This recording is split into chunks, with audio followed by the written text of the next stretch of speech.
Once upon a time, in the wild and woolly days of ancient Rome, there existed a festival so audacious, so outlandish, that it would make even the most adventurous of souls blush. Ladies and gentlemen, gather round as I regale you with the scandalous tale of Lupercalia. It all began in the month we now know as February. But why February, you ask? Well, my inquisitive friend, let me enlighten you.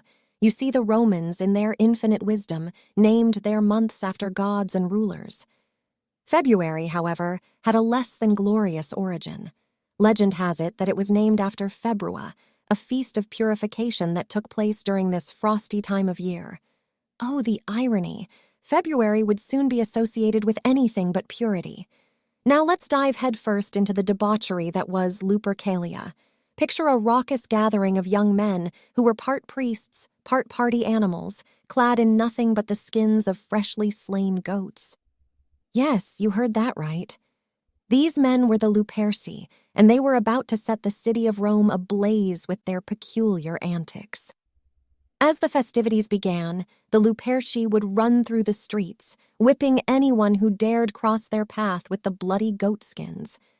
It was believed that this odd ritual bestowed fertility and good fortune upon those who received the lash, so you can imagine the lengths to which people would go to position themselves in the path of these wild men.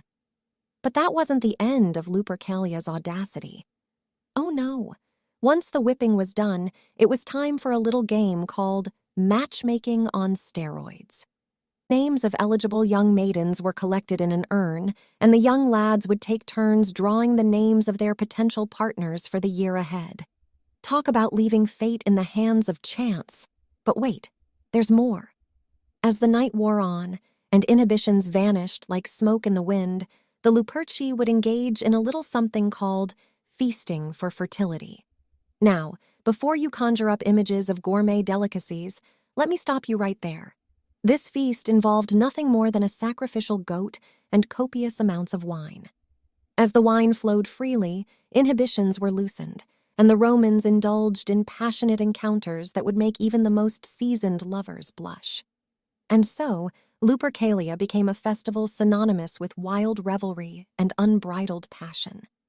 Year after year, Romans eagerly awaited the arrival of February, knowing that for a few days they could cast aside societal norms and embrace their most primal desires.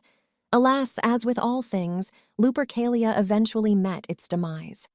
As the Roman Empire gave way to Christianity, the festival was deemed too scandalous, too outrageous for the more pious sensibilities of the times. It was promptly replaced by a saintly celebration known as St. Valentine's Day, which, though tamer, still managed to retain a touch of that Lupercalian spirit. And that, my dear friends, is the captivating tale of Lupercalia, the festival that turned the month of February into a symbol of scandalous revelry. So, the next time you find yourself raising an eyebrow at Valentine's Day, remember its wild and wicked ancestor, and perhaps you'll appreciate the tame festivities of today just a little bit more. If you enjoyed this video, be sure to hit that subscribe button. Thanks for tuning in.